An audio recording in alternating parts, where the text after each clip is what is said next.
আমাদের প্রত্যেকের সাংসারিক জীবনে কখনো না কখনো অশান্তি আসে, আর যখন অশান্তি আসে তখন আমরা হতাশ হয়ে পড়ি।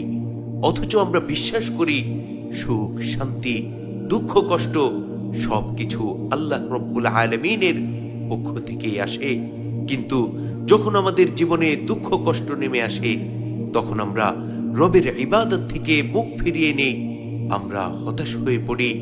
অথচ আমাদের উচিত ছিল যখন আমাদের সাংসারিক জীবনে সুখ শান্তি থাকবে তখন বেশি বেশি রবের শুকরিয়া আদায় করা, এবং যখন মহান মালিকের পক্ষ থেকে দুঃখ কষ্ট কিংবা পরীক্ষা আসবে তখনও রবের উপর পরিপূর্ণ সন্তুষ্ট থাকা।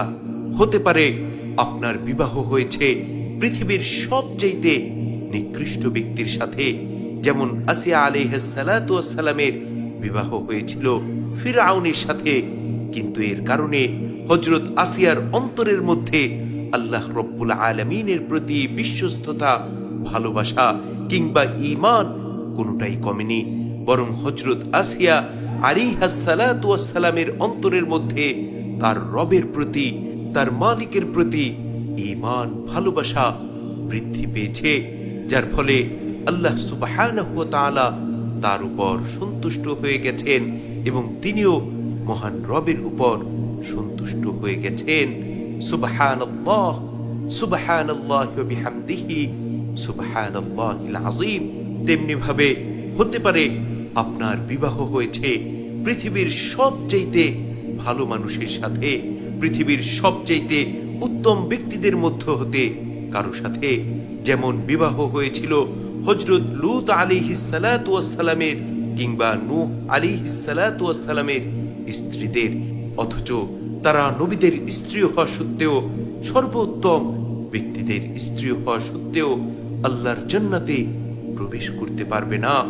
নাউযুবিল্লাহ, নাউযুবিল্লাহ। কেননা তারা দুনিয়াতে আল্লাহ রব্বুল আলামিনের সন্তুষ্টি হাসিল করতে পারেনি এবং আল্লাহ সুবহানাহু ওয়া তাআলাও তাদের উপর সন্তুষ্ট হননি। এজন্য তারা সর্বোত্তম ব্যক্তিদের স্ত্রী হওয়া সত্ত্বেও আল্লাহর জান্নাতে প্রবেশ করতে পারবে না। নাউযুবিল্লাহ, নাউযুবিল্লাহ। তেমনি ভাবে এমনও হতে পারে আপনার জীবনে কখনো কারো সাথে বিয়ে হবে না, যেমনি ভাবে বিয়ে হয়নি হযরত মারিয়াম আলাইহিস সালাতু ওয়াস সালামের, কিন্তু আল্লাহ রব্বুল আলামিন তাকে পৃথিবীর শ্রেষ্ঠ নারীদের মধ্যে শামিল করে অতুলনীয় সম্মানে সম্মানিত করেছেন, কারণ তিনি দুঃখ কষ্টে, সুখ শান্তিতে আল্লাহর সন্তুষ্টি হাসিল করতে পেরেছিলেন, আর আল্লাহ রব্বুল আলামিনও তার উপর সন্তুষ্ট হয়ে গেছেন। সুবহানাল্লাহ, সুবহানাল্লাহি ওয়া বিহামদিহি, সুবহানাল্লাহিল আযীম।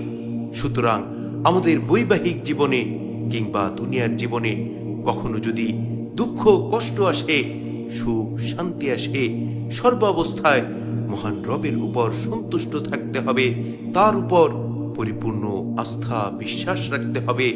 কেননা সব সময় মনে রাখবেন আপনার ভালোবাসা এবং বিশ্বাসের অধিকার সর্বপ্রথম আল্লাহ সুবহানাহু ওয়া তাআলার। আপনি যদি তার রহমত আদায় করতে পারেন, তার সন্তুষ্টি হাসিল করতে পারেন, তবে আপনি যে অবস্থানেই থাকুন না কেন আপনি অবশ্যই সফল হবেন ইনশাআল্লাহ। আল্লাহ সুবহানাহু ওয়া তাআলা আমাদের প্রত্যেককে তার সন্তুষ্টি হাসিল করার তৌফিক দান করুন। আমিন।